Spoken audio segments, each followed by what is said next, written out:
Everyone, Azlan cooking and gardening में आपको खुशामदीद। तो आज हमारी जो वीडियो लौकी से रिलेटेड होने वाली है।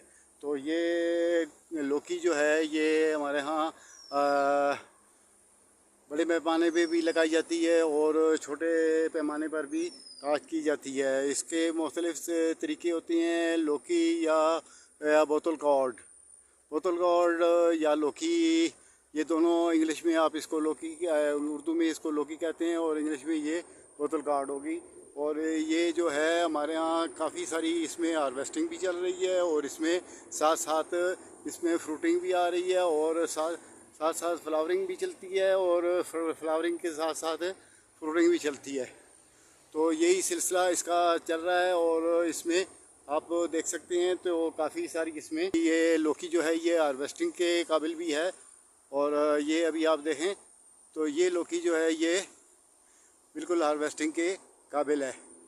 और ये हाईटेंसी बीज था, तो हाईटेंसी सीड था। तो ये हमारे यहाँ ये इसी तरह से ये हर साल इसको लगाया जाता है और इसी तरीके से इसकी हार्वेस्टिंग और तमाम सिलसिले इसके चलते रहते हैं। तो ये लौकी जो है ये भी मार्च के आखिर में ही इसे काश्त किया जाता है। तो उससे पहले अगर आप काश्त कर देंगे तो फिर ये बिल्कुल न्यूट्रल चलेगी, तो न्यूट्रल ही चलती रहेगी। तो इसलिए फिर आपको 1 महीना पहले लगाने की कोई फ़ायदा इसका नहीं हो सकता है। तो आप इसको न्यूट्रल से फेस पर रखें तो ये ज़्यादा अच्छा रहेगा। यानी आप इसको मार्च के आखिर में अगर इसको आप लगाएंगे तो मार्च अप्रैल के शुरू में या अप्रैल के आधे में आप इसको लगाएंगे तो फिर ये हमारे यहाँ जैसे कि ये लगी हुई है, ये अप्रैल के 15 अप्रैल 18 अप्रैल के दरमियान में ये सारी इसकी हमने सीडलिंग की थी। सीडलिंग जो है हमारी चलती रही है और फिर इसमें फ्लावरिंग शुरू हुआ है। फ्लावरिंग के बाद इसमें फ्रूटिंग भी शुरू हो गई है। और इसमें ये होता है कि अगर जब इसमें स्टार्टिंग में जब इसमें फ्लावरिंग शुरू होती है तो वो सारे मेल फ्लावर होते हैं। तो उसमें अक्सर ज़्यादातर तकरीबन 70% उसमें मेल फ्लावर होते हैं और 30% उसमें फीमेल फ्लावर होते हैं। तो लौकी जो बनती है ये बोतल गार्ड ये फीमेल फ्लावर से ही बनती है।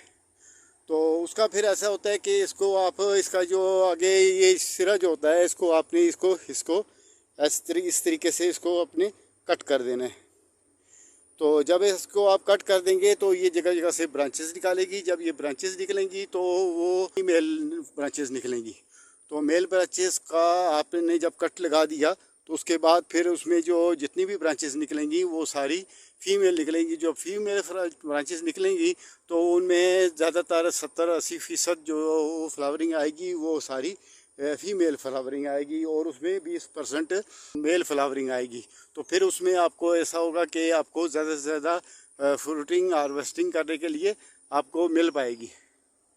फर्टिलाइज का सिस्टम है वो इस तरह से कि हमारी ये कोशिश होती है कि ज़्यादातर हम लोग इसको ऑर्गेनिक ही चलाते हैं, क्योंकि हमारे पास यहाँ काऊ डंक और वर्मी कंपोज हमारे पास दोनों चीज़ें काफ़ी मकदार में पाई जाती हैं। उसकी वजह ये है कि हमारे पास काऊ डंक जो है वो इतना ज़्यादा बचा हुआ होता है। तो फिर उसको 1 साल 2 साल गुजरने से वो फिर उसमें क्योंकि वर्म उसमें पैदा हो जाते हैं, यानी कि उसमें जो कीड़े पैदा हो जाते हैं, सावन कीड़ा उसको कहते हैं, तो इंग्लिश में उसको वर्म कहते हैं। तो उसी से फिर वो वर्म कंपोज, यानी उसको जब केचुए उसको कंपोज करते हैं खाते हैं और उनको का फुजला जो बनता है तो वो उसको वर्मी कंपोज कहते हैं। तो वो भी हमारे पास वाफर मकदार में पाई जाती है।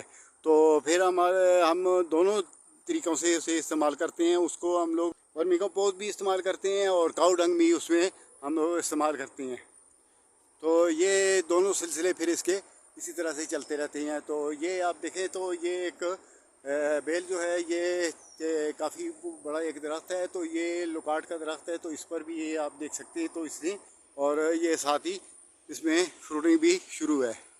3 से 4 मन जो है वो डेली की यहाँ से हार्वेस्ट होती है और ये सिलसिला तकरीबन आज तकरीबन 1.5 से 2 महीने हो गए हैं। तो ये सिलसिला डेली का चल रहा है और ये इतनी लौकी जो है हमको यहाँ से डेली की मिल रही है, क्योंकि ये काफ़ी दूर तक आप देख सकते हैं ये बेलें सारी फैली हुई हैं।